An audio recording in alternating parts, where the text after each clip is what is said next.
हरि ओम। आज असाध्य बीमारियों से बचाव पर बात करेंगे और चर्चा में बताएंगे कि क्या करें कि हम बीमार न पड़ें और अंत में शुभंकर ज्ञान भी बताएंगे। वर्तमान में जहां नई नई बीमारियों का प्रकोप बढ़ता जा रहा है, वहीं मनुष्यों में इन बीमारियों से बचने के लिए लोगों के पास समय नहीं है। अत्यधिक कार्य की वजह से लोगों का अपने शरीर पर ध्यान नहीं जाता है। ज़रूरत से ज़्यादा श्रम करने के कारण आगे चलकर उनकी क्षमता के साथ साथ शरीर भी चूक जाता है।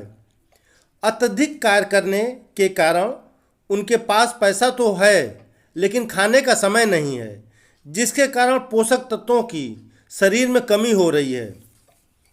विज्ञान में जितने भी रिसर्च हैं वो सभी शरीर पर हैं, लेकिन मन एवं आत्मा पर ध्यान नहीं दिया जाता। 40 वर्ष पूर्व देश में पहले व्यक्ति के शरीर को स्वस्थ रखने के लिए ध्यान दिया जाता था, लेकिन पश्चिम देशों की नकल करने के कारण यहाँ डिप्रेशन की बीमारियाँ बढ़ रही हैं। डिप्रेशन के कारण ही नई नई बीमारियां शरीर में उत्पन्न हो रही हैं, जो आगे चलकर असाध्य रोगों में परिवर्तित हो जाती हैं, जिसके कारण जब तक जिंदा हैं दवा खानी पड़ रही है। व्यक्ति का मस्तिष्क, हृदय और रीढ़ की हड्डी यदि स्वस्थ रहे तो व्यक्ति को डिप्रेशन और असाध्य जैसा रोग नहीं होंगे। अर्थात मस्तिष्क, हृदय और मेरुदंड ठीक से कार्य कर रहे हैं तो स्वस्थ रहने में काफ़ी सुविधा होती है। असंतुलित प्राण शक्ति अनेक बीमारियों को बुलाती है। जहाँ भी प्राण ऊर्जा कम या अधिक एकत्रित हो जाती है, वहाँ पर कोई न कोई उस अंग से संबंधित बीमारी उत्पन्न हो जाती है।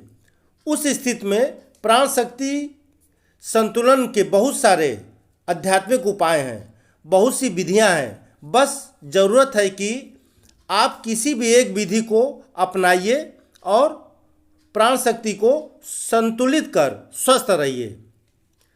स्वस्थ रहने का एक सरल उपाय यह भी है कि आप अपने मन को शांत करिए और अपनी सांसों को गहरी लंबी आने जाने दीजिए।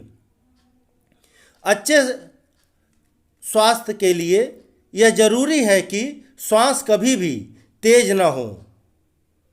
अपने सांसों को गहरा और लंबा करें, धीरे धीरे सांस लें और धीरे धीरे सांस छोड़ें।